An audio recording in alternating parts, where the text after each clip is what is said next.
And then the playback link will be available just right away when we're done.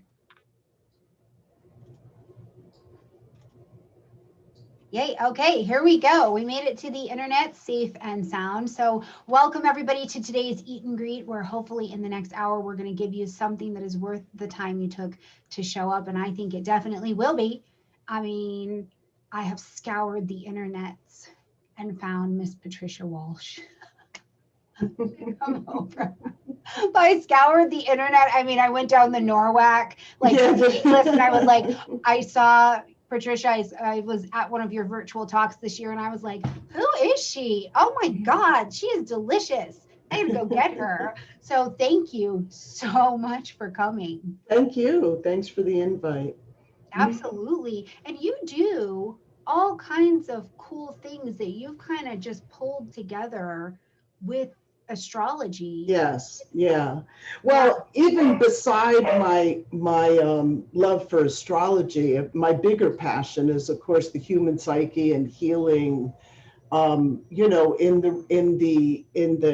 because I'm a regression therapist and soul retrieval, so dealing with trauma healing and all of those things. That's a real passion of mine.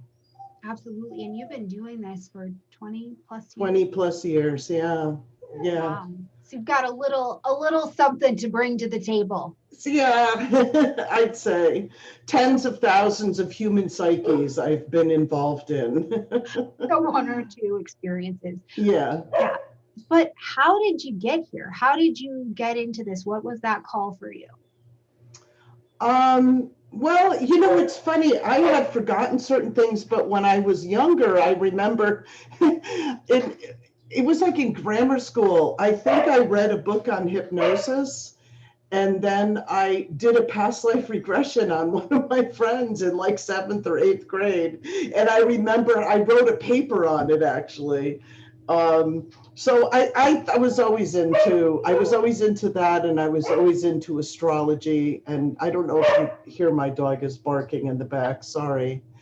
He's over it. He's like, hey, it's my walk time. Why are you talking to that lady? I know. I know. Sorry. Yeah, that's okay. All will be forgiven. But so you kind of been on the path the entire time, and then it sounds like it just unfolded as it needed to for you. Yeah, for sure.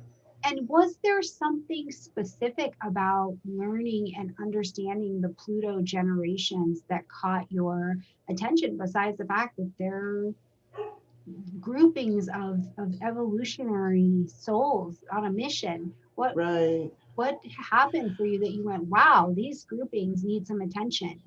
Well, I think it's an integral part of evolutionary astrology, which is the form of astrology that I practice and teach. And in evolutionary astrology, the idea is always to understand what we would say is the bottom line psychology, what it is that motivates, motivates beyond the kind of conscious, rational mind, the deeper motivation that comes from the soul, and often unknown to oneself that you're even being motivated by your soul, right? Because it's those impulses and urges and desires and directions are so deep in the subconscious.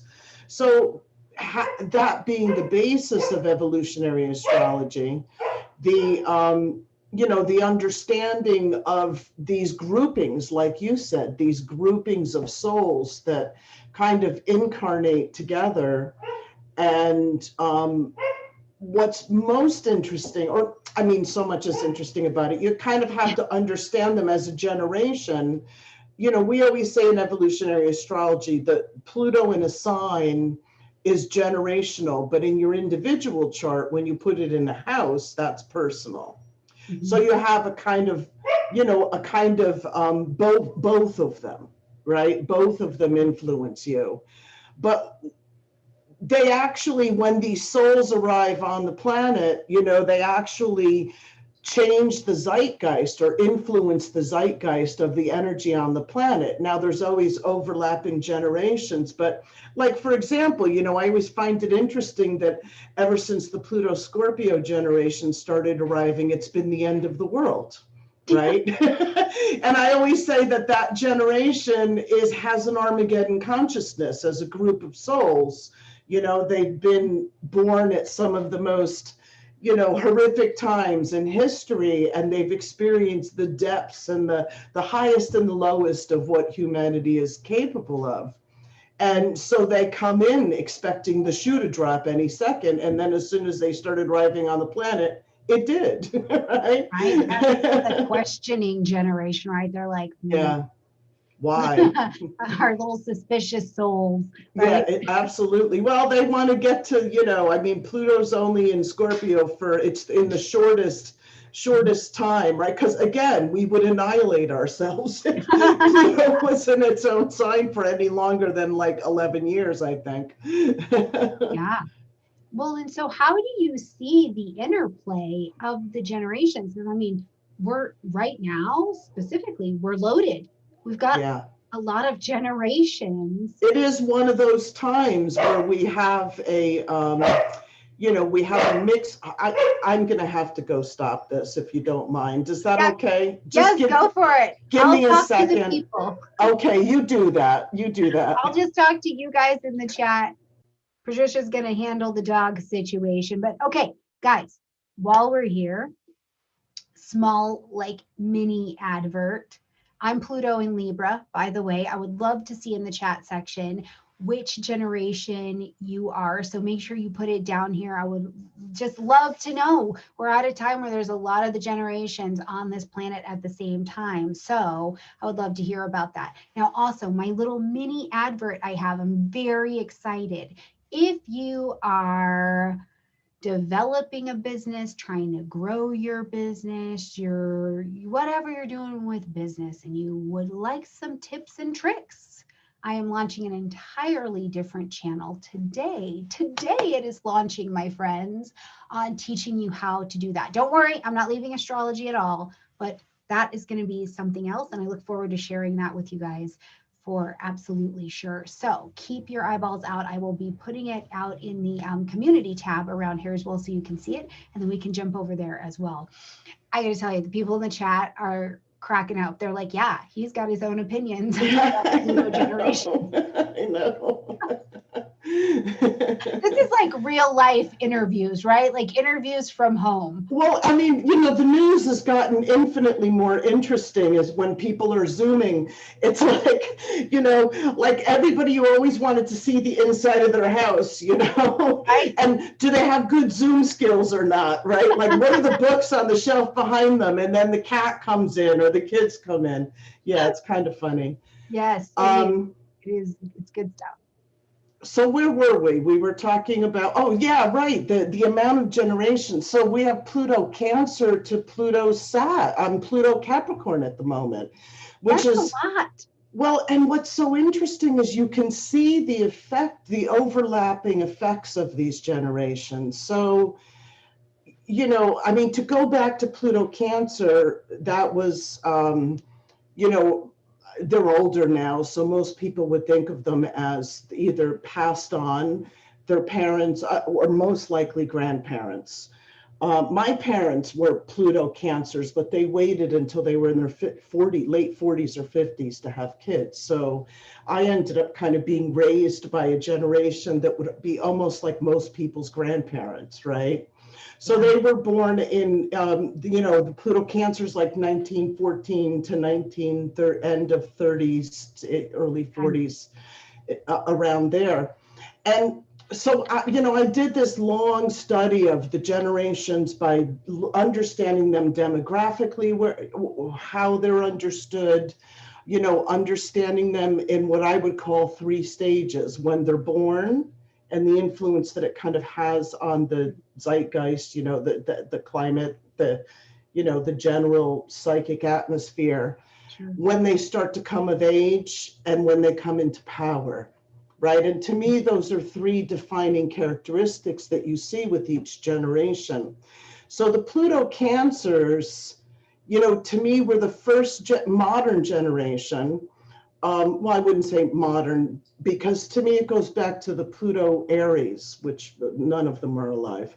But the Pluto Aries, when we're talking about gender roles, right? So when we think of the cardinal axis in the chart in evolutionary astrology, that's always an important axis when we're talking about gender roles in society, and also the way one feels about one's gender roles, right? So you have Libra and Aries on one side, which are the, you know, the defining symbols for masculine, feminine, right? Venus and Mars.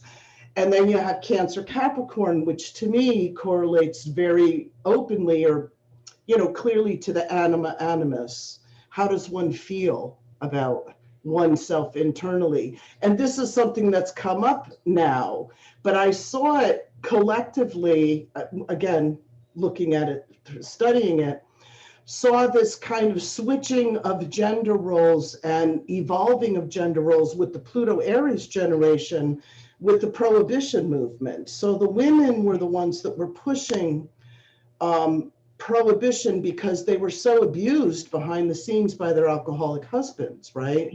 Right. So that goes way back there. But then when you look at, because you look at Aries squares to Cancer, right? So I often see in my studies, I've seen a fruition at the square, right? So now you bring in the Pluto Cancers. So they're squared to, naturally squared to Aries on the zodiacal wheel. And so the Pluto Cancers, when they came in, they're, you know, marked very much by World War II. And those women were, you know, the typical housewife, right? Stay at home, blah, blah. But World War II is what pushed them into the workplace. So they were forced, you know, Rosie the Riveter, all the men went off to war, and then the women had to go. So they were kind of forced out of the home, out into the workplace. And then, you know, when the men returned, many of them went back. But that was kind of like a huge, what would I say? That was a huge seed for then what happened with the Pluto Libras, right? And when we look to the Pluto Libras, I'm a Pluto Virgo, we would say they are the first really liberated generation. Not that there's not glass ceilings and all, and you know, that we're still not living in a patriarchy. Sure, so then the clash, right? Pardon me? That you can see a little bit of that clash or the challenge that's there from the Pluto Cancers, where it's like, oh, you should get married and you should do whatever. Yeah. Say that to a Pluto Libra and they're like, why? Yeah. But on a collective level, you see the fruition just in that stage, right? You see it from kind of seeded with the Aries, and then the Cancers tested it out, you know, and did a little changing of gender roles, freeing it up for the future generations. And then the Pluto Libras, exactly like you said, you know, I mean, the Pluto Libras, they are just, again, if we think of just the archetype of Pluto and Libra, you know, Libra, as we know, is very relational. It's very, that generation comes in with a lot of, you know, questions about and trying to work through these, all of the permutations of relatedness. What does it mean to be a relational human being, right? In society, in partnership, many working through the kind of layers of codependency. But when you look at them as far as what would be an ideal for that generation, which is equality, right? Very egalitarian idealism. And you look at where we've come from Pluto Cancer, you know, they're really experiencing a lot of the benefits of that, right? Yes. Especially when we talk about women, women in society. Yeah, well, and I think about during that Pluto Cancer generation as well, a big movement that started to take its sweep was Alcoholics Anonymous. Yeah. Right?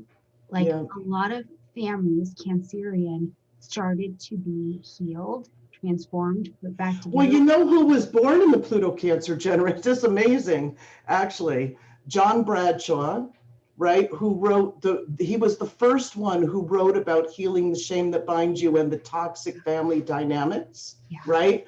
John Bradshaw, Bert Hellinger, who founded family system constellations, right? Constellation work about a really transpersonal experiential model of working with family systems, and Stanislav Grof, who is the founder of holotropic breathwork. But all of his work was about the imprinting that happens in the womb, right? So think of the polarity point, right? Cancer, Capricorn, right? The conditioning, Capricorn, of what happens in the womb, Cancer. Yeah.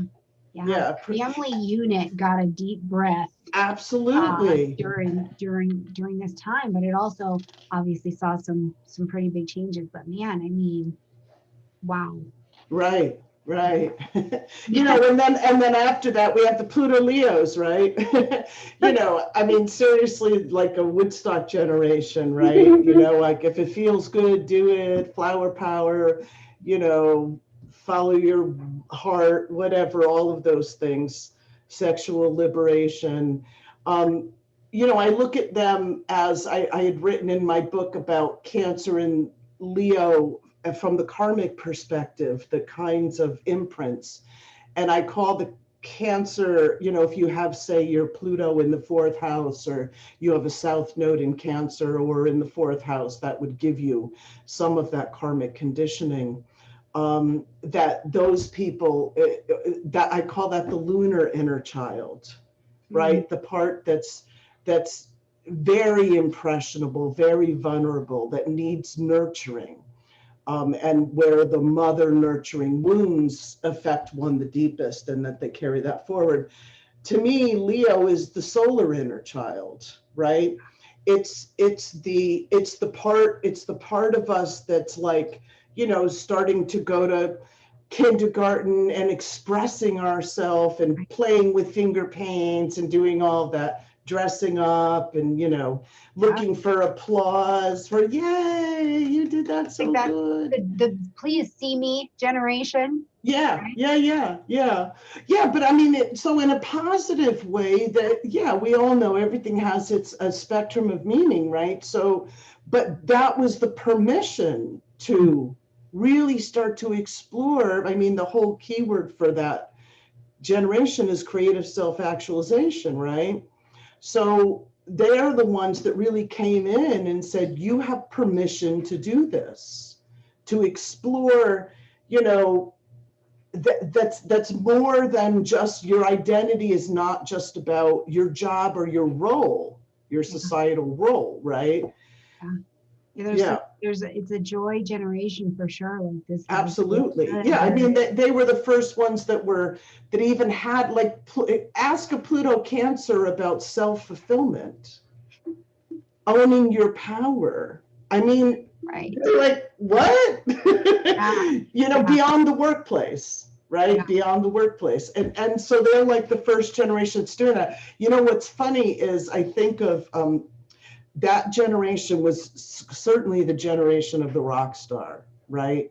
And what's even funnier is it's the generation of the one name rock star, like Sting, right? Or Madonna, or, well, actually she's a right into Pluto Virgo, which I find funny because she's cusp. So she's a 1 degree Virgo, Pluto Virgo, but she's like coming out of Leo. Pardon me? She's just there. Just there. And so what's so funny is what song put her on the map? She's so Leonian, right? What song put her on the map? Like a Virgin. Right? So she like embodies both of those, like how to be Leo, but still, you know, she's got that Virgo power. So yeah, it's like the cult of personality, the one name, right? So it's like you get to be, and fame. I mean, fame is a part of that, right? They went after things. Like that generation was a little bit more willing to just kind of go for it. And I feel like, you know, my mom's in that generation, and it's like, she's like, stop being so negative, just go for it, right? I don't know how many times I heard that from her in that realm, where it was like, well, at some point you have to just go for it. Yeah. That's lovely. Yeah, and I always think that the archetype of Leo has a can-do attitude, right?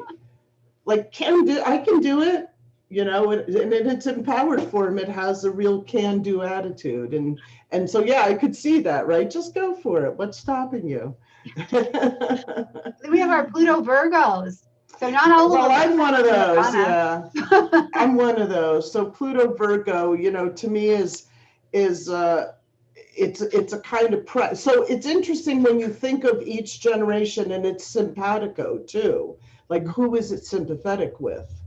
So the Pluto Cancer and Virgo is sextile, right? Mhm. So they get along. There's something similar there, just like Virgo is sextile to Scorpio. So there's something similar there.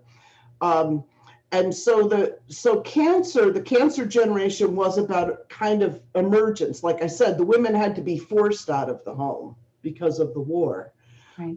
And Virgo's like that, right? So as we know, Virgo's got this whole, I'm not perfect, I'm not ready to come out yet. It's the sign that's right below the horizon, right before you emerge into social awareness archetypally.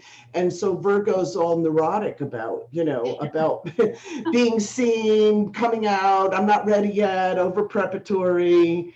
But so I think the Pluto Virgo generation's mark on societies thus far, that's if we can get the freaking Pluto Leos out of the way. Because again, really, like, we had a Pluto Virgo leader, right? We had Obama, right? You could see that, right? You could see that he was clearly a Pluto, he wasn't the old Pluto Leos, right? Yeah. Oh, there's an unaspected Pluto, by the way. Yeah, well. Let's just throw that in there. But so he's like, to me, I think he came in, cleaning up the excesses of the previous, Pluto Leos, right, before him. But then all of a sudden the Pluto Leos come back, right? And then we're like, oh, will you guys get out of the way so we can come into power, please, right? This is a very Pluto Virgo thing, right? Well, it's neat though, because the Pluto Virgos had like their time, right? So they go from 57, 71-ish. In 171 too, yeah. But then you guys got like another little sneak peek in 72. Yeah. Right? Yeah. So you're like, okay, we need more. Let's go get we need a few more in the Pluto Virgo camp. Bigger job than we thought. Yeah, exactly. Right. Exactly. Too much. But to me, they're superpower. And well, one of the things that they brought in and continue to do is body, mind, spirit. Mm-hmm. And if you think of the Virgo Pisces polarity, right? I mean, Virgo is an earth sign, yet it's ruled by by co-ruled, right? Mercury also ruling Aries, very kind of, mercurial, sort of airy, right? Right. So body, mind, and then the other side, Pisces spirit, right? So self-help is also a big thing that Pluto Virgo really grounded. Yeah. Right? Really brought that in.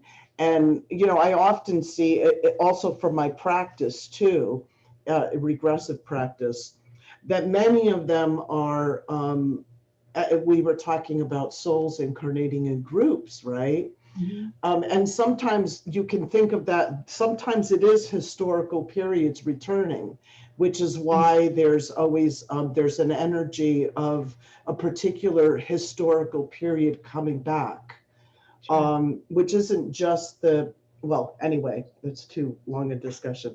But I see a lot of them as the old witches, right? The herbalists that were burned, that were persecuted, which is a big part of the archetype. But then they're coming back this time like, we could do it now, right? And they birthed a lot of the alternative medicine movement, right? So that's kind of their superpower that they're bringing in. Yeah, well, I'll tell you, I just think so much of that transition as well. And so my mom was just at the end of the Leos right there with the Virgo time frame. And I have older brothers, but by the time I was coming around, she had really kicked into full gear. And she's like, all right, maybe this kid isn't just a Catholic. Maybe she really sees dead people. And so, and getting into my healing and everything for me, my brothers had doctors and I had a naturopath. Yeah. I mean, it ushered just right in and even how she began to care for me.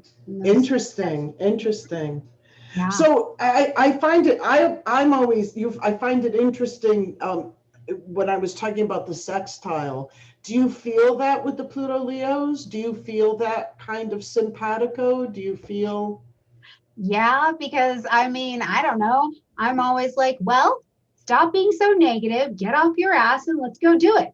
Right, I'm like, let's go. We have opportunities. Let's use them. That is right. my like, but that could also be the whole combination of my chart. But I do feel a resonance with it for sure, where it's like, what makes you feel good? Because maybe you can get paid for that. Maybe you can create something beautiful with that, you And know? that's such a Pluto Libra. That's such a Pluto Libra. You just said it. You just segged into Pluto Libra. Let's create something beautiful with that, right? Right? I'm doing us well, friends. I'm doing Yeah, us well. right.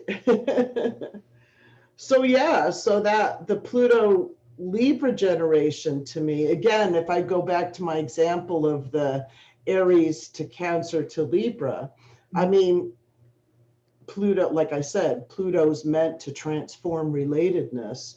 Well, they're doing it. I mean, that, the Pluto Libras to me are the ones that just really have shifted what is a relationship, like what is the definition of a relationship, and gender fluidity, right? This is actually square back to the gender roles. Like, think about it, naturally Libra's square Cancer Capricorn.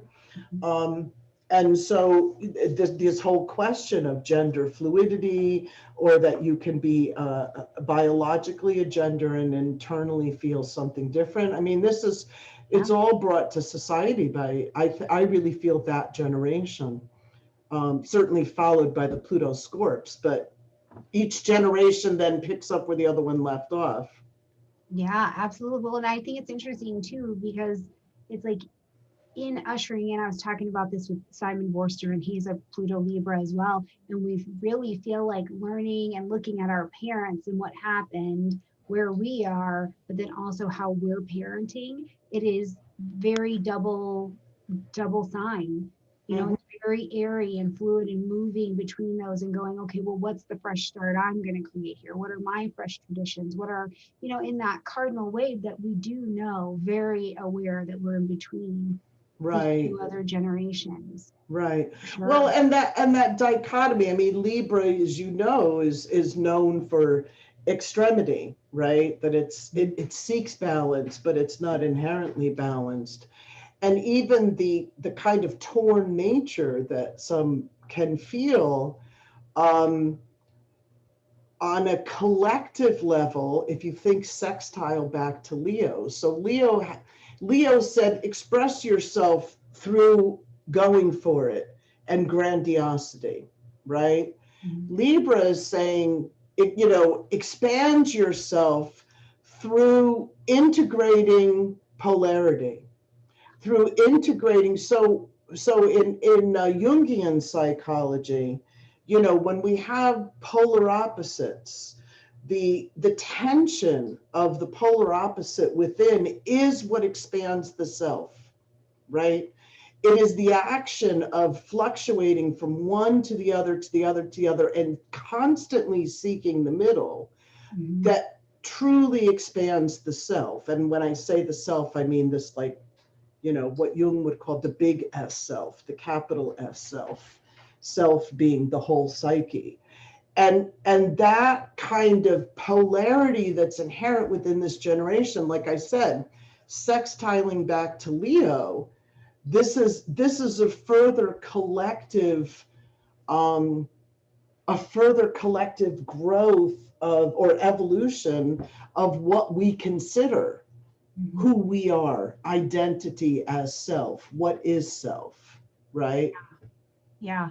Do you find in your experience, like when you're working with clients or the different gens, that with the Pluto Libras that they are just more likely to pair up just in general? Is that inherent? Do you find What do that you mean? You mean be in partnerships, or? in any kind of partnerships, Oh yeah, any variety? Is that just like this yes, group is like, shoop? yeah. Yeah. Yeah, well, the Pluto Virgos are the most single generation, right? Pluto Virgo, no, even demographically. Wow. That age group is, well, they were the latchkey kids. So demographically and socially, they were the ones that me, I could say, but they, were the ones that experienced the first larger amount of divorce rate and or both parents working, right? Because economically. So they were the ones that kind of came home and let themselves in and had chores to do and spent a lot of time alone, right? So Virgo is known as a sign of existential aloneness, which is something that generation feels internally, right? This existential aloneness. And they're actually called and I always say, I was going to say demographers. Demographically, they're actually called the single generation. So yeah, so you go from that to the Pluto Libras that are all about, understanding themselves within or experiencing themselves within the social context. I mean, if you're not doing it in personal relationship, you're doing it on social media, right? I mean, that's what Pluto Libra does. Yeah, we're gonna right? go It's find a mirror. You're like living your life out loud, Again, but Pluto, again, it's the sextile to Leo. Think of the permissiveness that Leo has about that expression of self, Yeah. Wow. Well, I know people are like, what about the Pluto Scorpios? Oh, Pluto Scorpios. So Pluto Scorpio, their bottom line is just give it to me straight, right? Yeah. Like they're just like, give it to me, I can handle it. And you know what? They can. They can, right? Yeah, this is an emotionally deep and it's generation. more that it's like I always say I call them the ones that came in with Armageddon consciousness. So, past life wise, like when I see the Pluto Libras, many of them have past lives that come up about the intricacies and the codependencies and all those twists and ties of relatedness or being outcast in relationship, the denial or lack of love or trust. Denial is also a big thing for the Pluto Libra generation, or the Libra kind of karmic wound. But the Scorpio generation, when I see Scorpio, they're like, they go for it and they go to like the deepest, darkest places, So they have incarnated in these total wipeout times in history, right? Like the Great Potato Famine and, the Holocaust and things like that, where they've just experienced absolute wipeout. So this generation comes in, like I said, with Armageddon consciousness and what I also call is the wound of overexposure. Right? So when you've been exposed and you see them, this is happening to them culturally, right? Like think of how protected the Pluto Cancer generation was, right? I mean, I know my parents raised me like, they wouldn't fight in front of us. They would go behind closed doors, right? And like, we don't want to expose the children to that, right? These kinds of things. And when you think of the Pluto Scorpios and how in your face everything is, it's just so, and they're just so overexposed.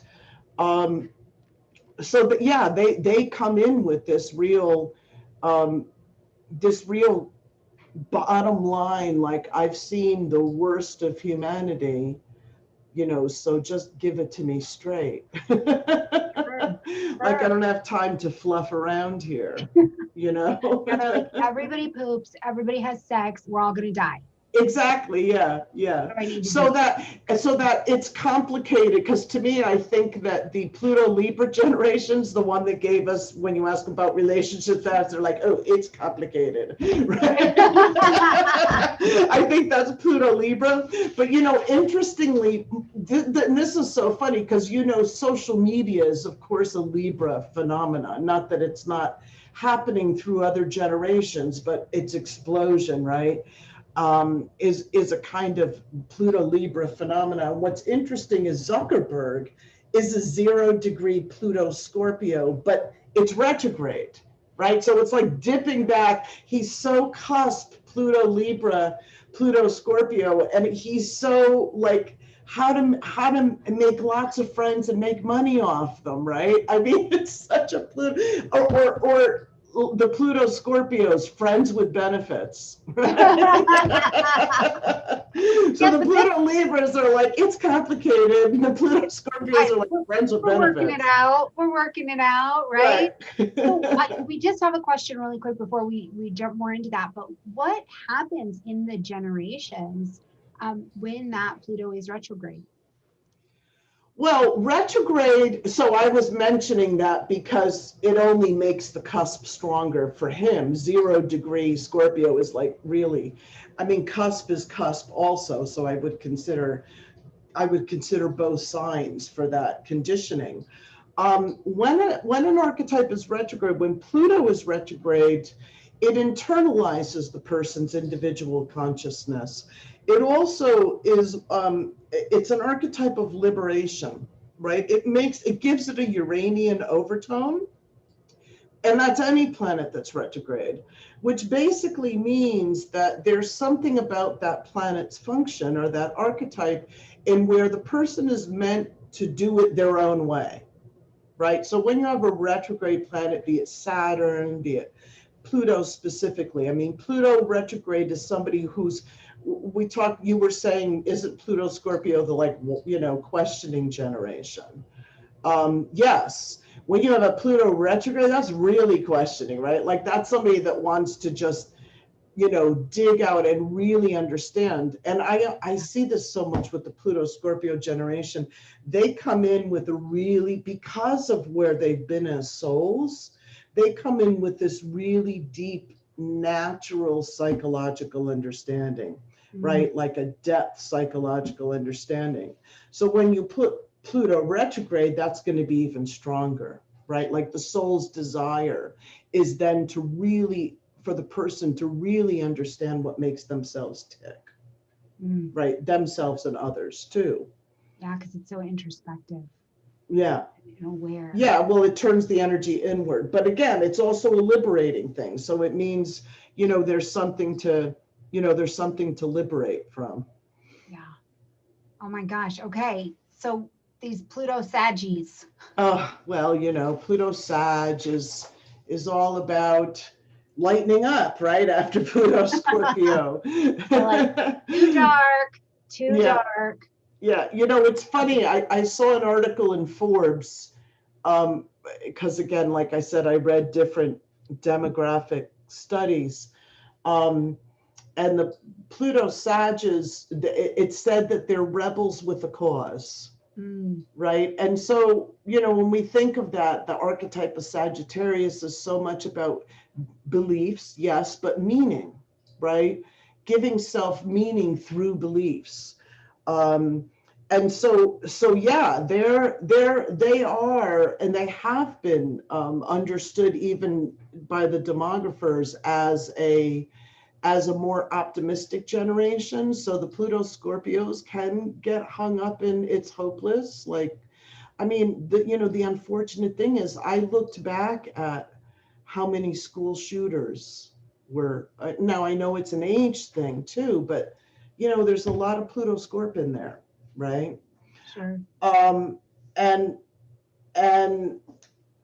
I mean, that's that nihilistic. Now, we have to keep, one thing I didn't mention, at least in my understanding and in evolutionary astrology understanding, we understand that there's different levels of consciousness or different levels of evolution, right? So oftentimes if somebody comes in and they're more consensus state evolution, just basically meaning they haven't incarnated that much, they're newer, right? They often play out the lower archetypes of the lower octave of the archetypes, as opposed to somebody who's been around the block more and has more facility with it can often, play. So I'm just pointing that out because sometimes, when you hear things like this, like they're a nihilistic and this and that, that's not necessarily true for somebody who's in a higher octave of the Scorpio archetype, right? Sure. Well, and I noticed that just even with the Capricorn Saggy generation, and they're just there behind me. They are so impatient. Yeah, well, that's true. I want it now. Yeah, yeah, Yeah. yeah. I mean, they've called them Gen Z. They're the first. The Pluto Sages are considered the generation that's the first totally digital. You know, we don't even know where that's going to go, right? Because wait till Pluto gets into Aquarius. Yeah. You know, we're still trying to get through Pluto Cap, but it's going to get really wild, I think, when Pluto gets into Aquarius and some of those souls start showing. They're going to show up on their spaceships, right? So the Pluto Sages, you know, to me, they're very they can be very optimistic. They have the benefit of all of these social, and I say it in a positive way, of all these social mutations. And I know when I talk with Pluto Sages, like even in 8th, 9th grades, they have a total tolerance of diversity. Yeah. But it's not just tolerance of diversity, it's just totally like, what's the big deal? Exactly. So I've got this friend who's gay, and but he's not gay because he's this, and this one is that, and you know, that one's dating his dog, and it's fine. Like, what's the big deal? Yeah. What's the big deal? I know. So that's, you know, that's a gift of that generation, right? Is they bring in that kind of, you know, diversity. And again, you know, if we think of that, right, there's the Libra sextile to Sag, right? So that changing of the gender fluidity and the things that they initiated, right, then kind of that generation gets. So Pluto Sag gets that. They're like, oh yeah, so yeah, sure. Exactly. Well, and I love it. I'm Pluto Libra, but I have Pluto Sag kids. Oh, do you? I'll never forget that. I remember my daughters getting in the car. I picked them up after school, and I said, "How's that with school?" And they were like, "Oh yeah." And you know, Rosie came, and her moms came, and it was the most easy. Didn't think anything of it conversation ever. And my mom's in the car, and she's like, "Her mom," and I'm like, "Yeah, they have two moms, Mom." Yeah, yeah, they have two moms, Mom. Yeah. And it's just like a welcoming, no big deal. So what do you think of your Pluto Sages then? How old are they? I have one who's going to be 17 next week and one who is just 13. Yeah, I think they're a delight. They are impatient. They believe in a lot of freedom, but they are also, they and their friends are very much so like, well, you can't really say that because maybe they just believe different than you do. And that's okay. I don't know how often I hear that, especially at their school and with their friends. It's like, well, maybe they just believe different. You know, and the other thing I have noticed about their generation is that the willingness to ask about another culture seems faster. They'll say, "Oh, I didn't know that you wore that for that reason," or "I didn't know that was offensive because of." So I think they're fascinating. They're just so damn impatient. Yeah. Well, I'm looking for, I mean, I think all the generations, like I said, you know, have a gift as they're coming into power, coming of age, and then coming into power. I mean, I think the resourcefulness of the Pluto Scorpio generation is going to be needed, right? I mean, they're starting to show up. I mean, this is part of that, you know. So some people are, and it's not that it hasn't been happening before, but that idea of homesteading, right? Of really collecting up your resources, of simplifying. Think of the polarity point, right? Taurus, right? The Pluto Scorps. And, you know, I think that the Sag generation is going to give a lot of broad implementation of as they start to come of age and come into power. Yeah, I think so too. And it's interesting to watch that dynamic happen because I feel like, okay, the Pluto Libras, like, this is it, team, we're on, right? We're on, we gotta do some things. We're like, you gotta vote and like pay attention. Yeah, well, and that's the other thing, right? Like, isn't Greta Thunberg, she's got to be a Pluto Sag, isn't she? I think so. Yeah. Is she Sag or?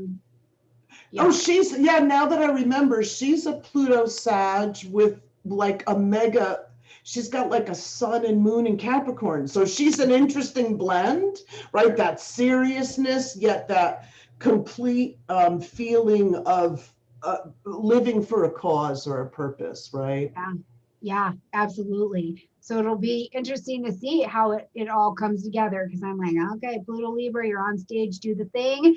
Pluto Scorpio, can you help with the resources? What does this Yeah. power situation look like? And then Sag, the Pluto Sag, they are really taking us to what's next, where they're like, that doesn't matter. Yeah, different visions, the Yeah, visions of the future, that far reaching. And also, I mean, so many of them come in with old wisdom too. The Pluto Sages, they have that just kind of yeah. wiser than their age. I know. I'm like, were you originally a Pluto Cancer? Like, what's the deal? Yeah, Why I do you know about know. this? Yeah. Yeah, well, Yeah. speaking of that, I tend to feel that the Pluto Capricorn generation coming in, I feel that many of them are reincarnations of the Pluto Cancer, right? Mm, I mean, I've kind of just been observing it and feeling it, and it's kind of like they're finishing up that cycle of the whole gender switching and gender role. And so it's going to be interesting to see what happens with the Pluto Caps. I mean, they're still coming in. I think certainly they're serious. I think they lived through Great Depressions. I was concerned when I saw them start. I mean, I think a lot of astrologers were when we looked at, and it happened, right?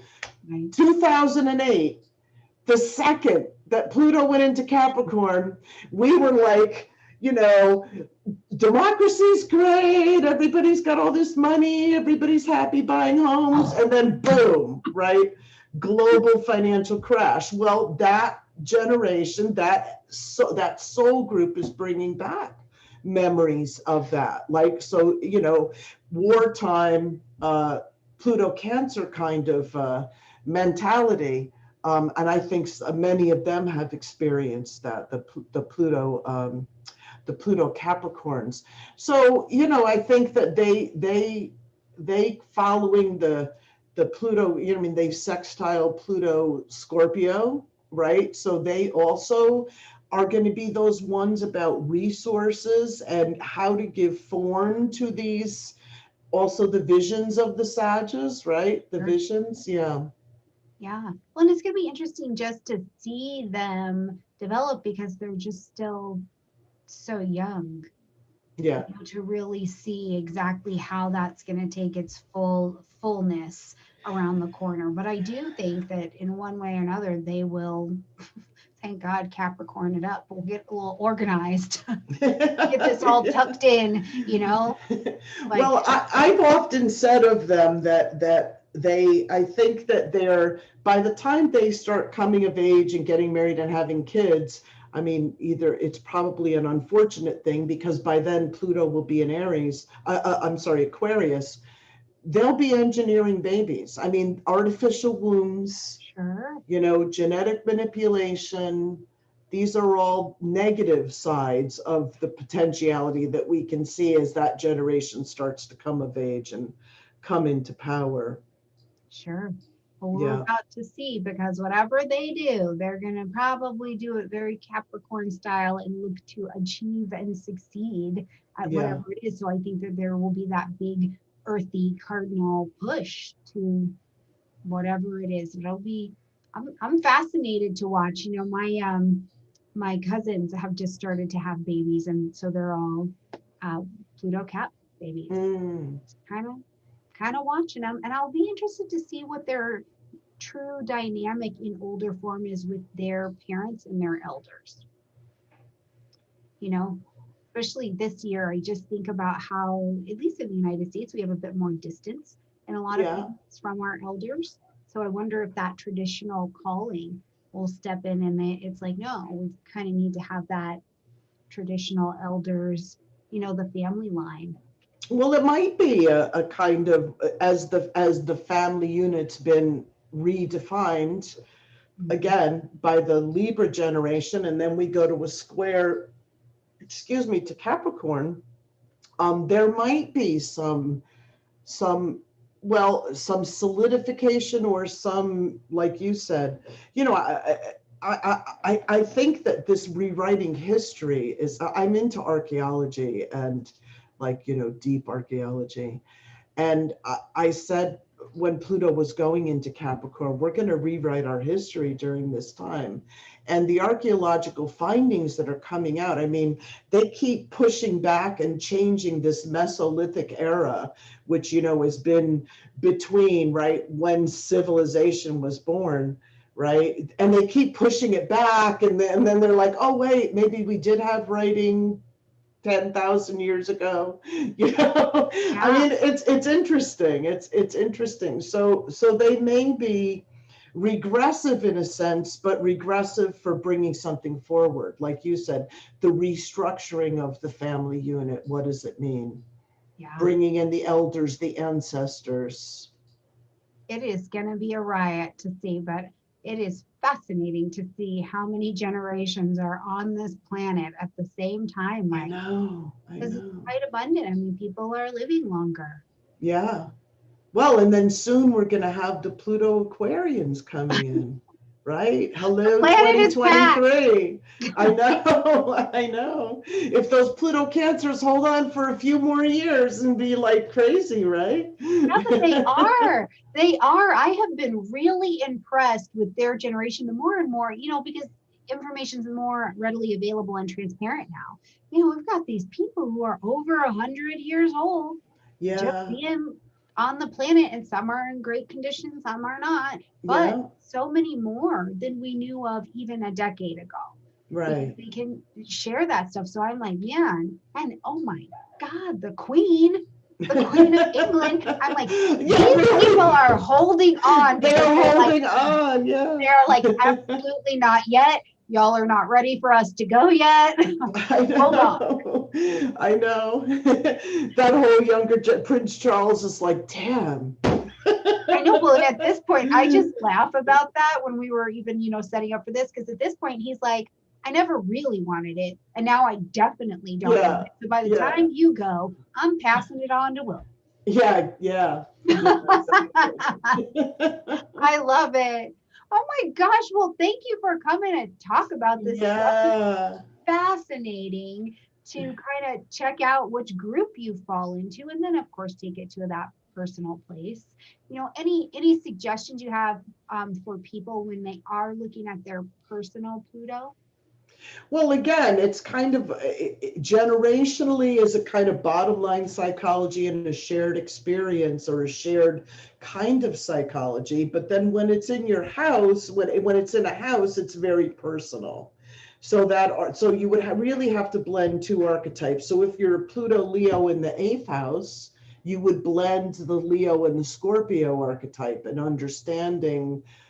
Because again, in evolutionary astrology, we would look at Pluto as really something showing the soul's history, where the soul's been, what kind of karmic imprints it brings in, as strongly as the South Node. We'd look to the nodal axis. So we look as strongly as Pluto too. So you would kind of have to blend what are those conditionings that you've come in with, right? So, Pluto Leo, like I said, in the 8th house, I'm great, but I got wiped out. It's kind of synthesizing the archetypes. I'm just kidding. So there's that. So then there's that, That's absolutely awesome. Well, you're getting a lot of love from the chat. People just think that you are awesome. And it sounds like plenty of people are following your work anyways. And I know that I am. So I look forward to seeing what else you're doing this year. What else are you doing this year? I'm launching I have an online, I teach evolutionary astrology in a school with Laura Nalbandian and Rose Marcus, Soulwise Astrology, Soulwise School of Evolutionary Astrology. You can look us up on Soulwise. And then I also started forming, and speaking of Pluto Scorpios, like we were, I often find that I think really with the Pluto Scorpio generation, like I said, they're like, just give it to me straight. They are also highly experiential.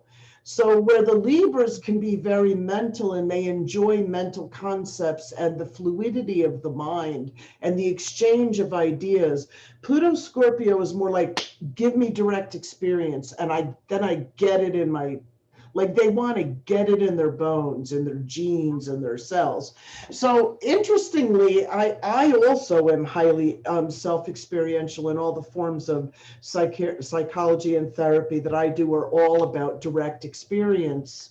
So I developed a form of working with astrological archetypes that I call Kairos Astrology. Kairos comes from the Greek word. Kairos is a quantitative measure of time. So the Greeks had two words for time, chronos and kairos. So chronos, as we know, is quantitative measure of time, and kairos is a qualitative measure of time. It's that opportune moment. It's like another, I would say, closest synonym is synchronicity, right? That synchronous space, when you're in a state of grace, right? That synchronous space where all possibilities there in that moment, right? So Kairos astrology, what I've done is through my 20 plus years of working with the human psyche and in all of these different experiential models of psychology like Gestalt and psychodrama and astrodrama and regression and all of that, I put together a training of how to use experiential models with clients for astrologers, how to use imagery, how to use Gestalt, how to engage with the living archetypes without this in the way, right? To get it directly from the subconscious and from, i.e., thus the soul. So Kairos astrology was a full training that I was doing, but pre-COVID, and had a 5-day retreat and 4 online webinars, and then we would do all the experiential at the retreat. This year, I'm not doing it. Didn't do one last year, but I'm doing an online training, a 4-part webinar starting in February on specifically working on imagery and astrology.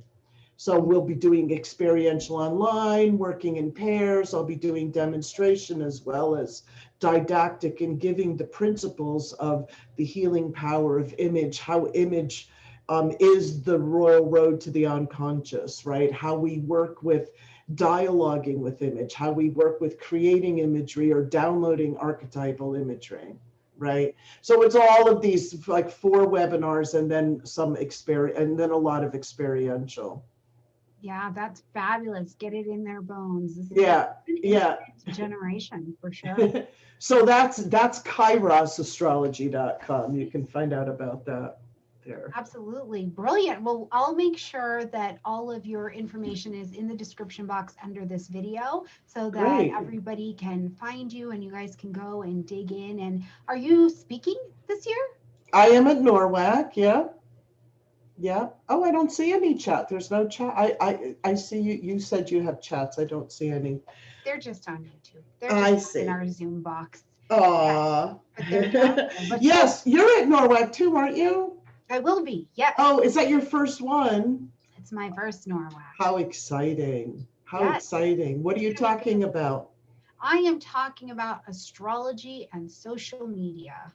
Oh, well, there you, how appropriate for a Pluto Libra. You go, girl. Yes. And it's great because I just have all of this Libra energy in the second house. So I'm like, astrologers, I want to show you a different way to make money.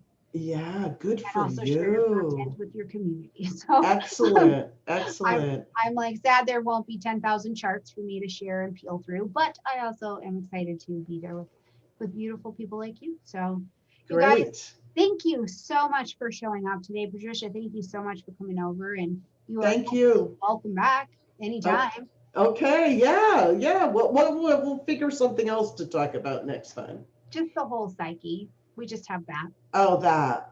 Just that. That old cat, you know. Yeah, that'll be part 1, part 2, part 3, part 4. Yeah, brilliant. All right, you guys, hopefully in this last hour-ish, we gave you something that was worth the time you took to show up. Thank you, everybody, for being here. Remember, you can always watch this back right here on YouTube. You can also check it out on the podcast and on Patreon. So I look forward to seeing you guys next week. Next Tuesday, we will be back in the Cyber House with Michael Bartlett, and we are going to explore your Maverick planets. So if you don't know what your Maverick planet is, you're definitely going to want to show up. I know what mine are, but you'd like to see what those bad boys can do. They're your cute card in your slide deck. So we will see you guys next Tuesday. Have a great weekend. Bye, everybody.